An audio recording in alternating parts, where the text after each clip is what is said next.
an amazing life story. She was a part of all of it. She did all of it, led all of it. And Ms. Ruth Ann, I wonder if you could just talk a little bit about what life was like in the Black community then in the 20s and 30s and 40s and 50s. Oh my goodness. First of all, I was born here in Greenville. We were not allowed to go to the hospital. And my father was had 10 children. I was the ninth. And we were all born by, what they call, woman? Midwife. We were born by midwives. We didn't know what hospital we were. And we didn't know what the different medicines were. But we knew about castor oil. Yeah, we knew about castor oil. But anyway, let me carry you back a little bit. In 1865, we were freed. Blacks could live where they wanted to live. They could do whatever they wanted to do. Strong High School was started in 1896. We had 2 black fire departments in Greenville. The Neptune Fire Department, they were located on Main Street, and the other one was on Court Street. I can't even think of the name of it right now. But anyway, they were black, and they were not paid, they were volunteer. And there were different other things were going on because everybody was free. Well, by the turn of the century, in 1905, they decided to start paying the fire department.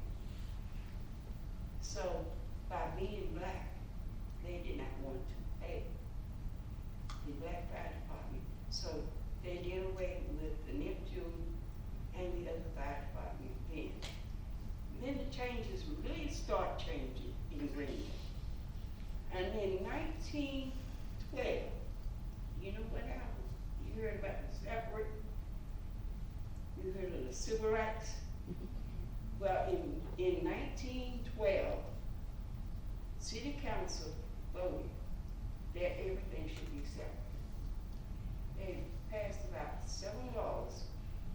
It included every private place, schools, churches. You could not go, the blacks only went to the blacks and the whites went. And then eventually they began to have the black communities. We had about 5 different black communities. We had Freetown, Nickeltown, you know, well, that's the only place that we could live.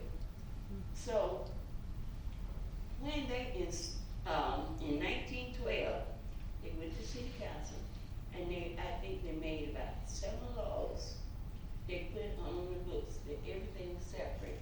The library, every public place was, we could not go, we could not use the bathrooms, we could not use the library, we could not go to schools, and we could only stay in certain places.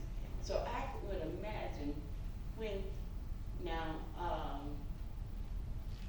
George was born in 1914. This was in 1912. So about 2 years after he was born, that's when he learned what Ruth. And I can imagine we were not in City Council when all the laws were put in place about what we could not do. They also include if you would break the law at the time,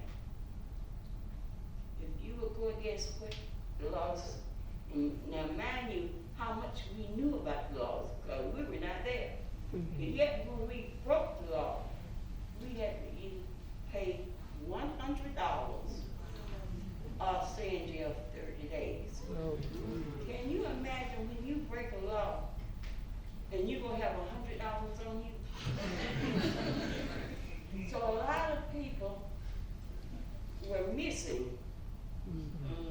because the telephones were not, you know.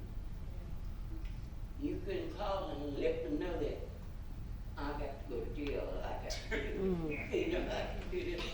So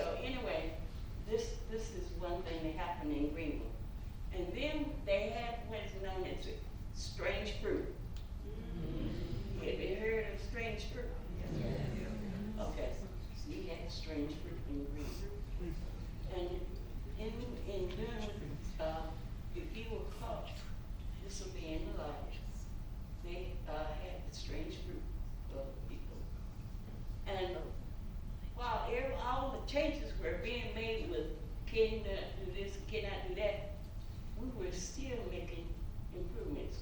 We had what is known as Philly Sweetness Center. Different programs started, and different organizations started doing it then. But yet, I went to Sterling High School. I graduated in 1962. So, what happened, we had to, we only had one high school at the time. It was Sterling High School. And so, what happened, it was so different in Greenville, because when we went shopping, when I went shopping, we were the last ones waiting on. I know the time that I was in line to make a purchase, and I would be right there for the person to wait on me, and they would see me, and they called the other people around behind me, and they would wait on them. But yet, now, when we went to Sterling, we had a bus that carried us from Nickeltown to Sterling. That was in the morning. In the afternoon, we take a bus to town. And then we had to wait for a second bus, about 20 minutes. And then they would carry us back to Nickeltown. But while we were waiting on the bus, you heard about Woolworths? Well, we were from Strong High School. So our parents and our grandparents, they learned a lot. But we didn't think the laws were right. So we began the protest. The first protest of Greenville was in 1959. Jackie Robinson came to Greenville, and he was at the airport, downtown airport, and he went in the waiting room, the white waiting room, and he hit the news. So, out of protest to that, we assembled at Springfield Baptist Church, and we marched from Springfield to the airport, the downtown airport, in protest, and I have pictures showing it. And I think during the march, there was some rain, but that was the first protest that we ever had in Greenville, and that was in 1959. And things began to change, and during the 60s,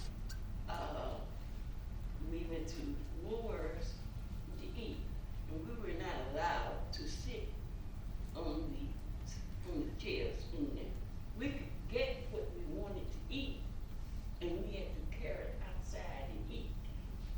So we decided that we wanted to sit down. At first, I was on the first sitting, when the policemen stayed a little bit back. So our bus had to come, our second bus had to come, so we had to leave. But they began to figure out that we go, so they learned to start calling the police, and they had a paddy wagon. They pull up. But my father told me, look, if y'all go to jail, you went ahead and get yourself out. So I would be in some of the protests. And when I saw the police coming, I had to leave. My dad told me if we went to jail, he was not going to come and get us. But that's what it was like in Greenville. And then eventually, the changes began to be made.